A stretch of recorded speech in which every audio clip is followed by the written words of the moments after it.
We were supposed to start this in January, February this year if we did get approval at that point in time, or awarded the support to do this.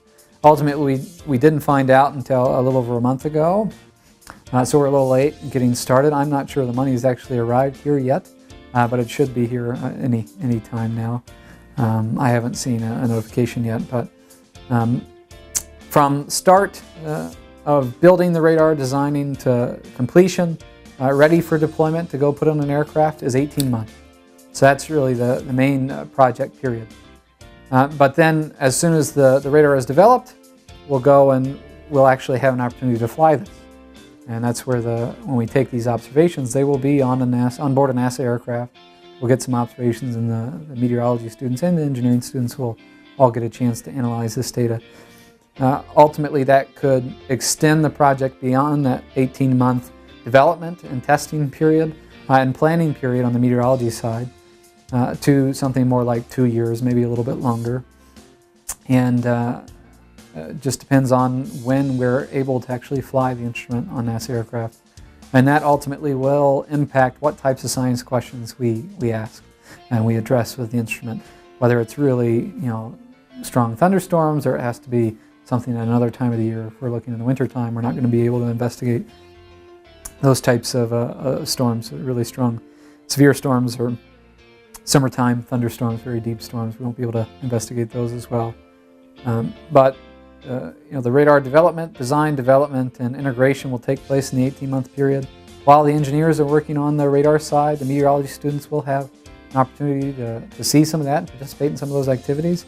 But their primary job will be identifying science questions that we can answer with this. So that's another element of this. We're not only relying on the undergraduates to design and develop and ultimately deploy this instrument. We're also relying on undergraduates to design the science questions that we're going to be asking.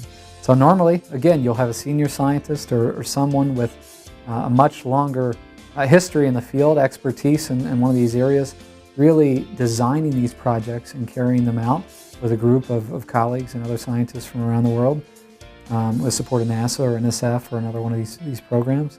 But in this case, it's really the undergraduates really working with the vast amount of literature we have, talking with lots of people, like myself and other faculty here in the School of Meteorology, faculty in the engineering school or in other colleges on campus and departments, and really identifying some key science questions that we can say, hey, we've got this fantastic instrument that we're building, this really tiny radar to put on an aircraft.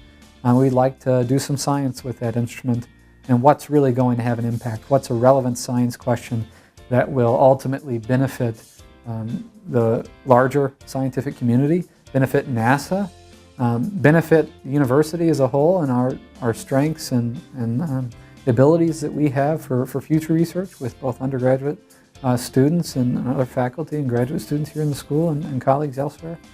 But ultimately, really to have an impact on the science and to move our understanding and our knowledge forward. And that's ultimately what we want to do anytime we carry out one of these projects. But in this case, it's really the undergraduates taking the reins and establishing that leadership with a fair amount of mentoring from other experts and faculty here in the university.